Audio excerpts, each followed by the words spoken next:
புரட்சி தலைவி நம்மளையெல்லாம் உருவாக்கிய புரட்சி தலைவி அம்மாவை வணங்கியும் நமது கழகத்தை வெற்றியோடு நடைபெற்றுக் கொண்டிருக்கும் புரட்சி தமிழரும் முன்னாள் முதலமைச்சரும் தற்போது எதிர்க்கட்சி தலைவரும் வருங்கால முதல்வருமான அண்ணன் எடப்பாடியார் அவர்கள் ஆணைக்கிணங்க இன்று மாநிலம் முழுவதும் அனைத்து ஊராட்சி அலுவலகம் முன்பும் கிராமப்புற வேலை உறுதி திட்டத்தின் கீழ் வேலை செய்கிற பணியாளர்கள் மற்றும் துன்பங்களை போக்கும் வகையில் மாற்றும் கிராம மக்களுக்கு தேசிய ஊரக வேலை உறுதி திட்டத்தை சீர்குலைக்க முயலும் ஸ்டாலின் அரசை கண்டித்தும் இன்று ஆர்ப்பாட்டம் நடைபெற்றுக் கொண்டிருக்கிறது. இந்த ஆர்ப்பாட்டத்தை நமது கழக துணை பொதுச் செயலாளரும் முன்னாள் அமைச்சரும்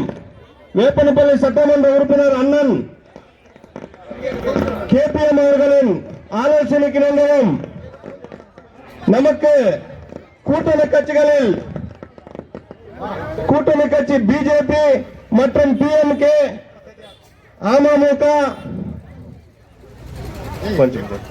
அமமுக மற்றும் பாட்டாளி மக்கள் கட்சி அனைவரும் வருக வருகன வரவேற்று நமது பாரத பிரதமர் ஐயா நரேந்திர மோடிஜி அவர்கள் மிக சிறப்பாக இந்த ஏழை எளிய மக்களுக்கு ஊரக வேலை தேசிய ஊரக வேலை திட்டத்தை மிக சிறப்பாக 100 நாட்கள் இருந்ததை 125 நாட்களாக மாற்றிக் கொடுத்து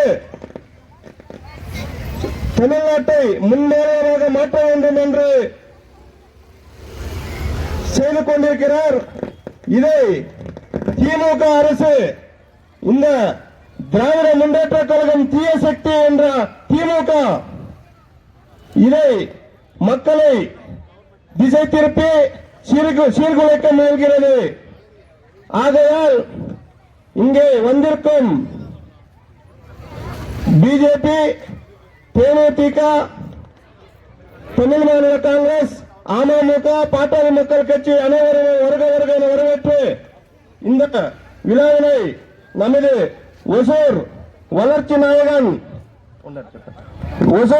நாயகன் முன்னாள் அமைச்சர் நமது மாவட்ட கழக செயலாளர் அவர்கள்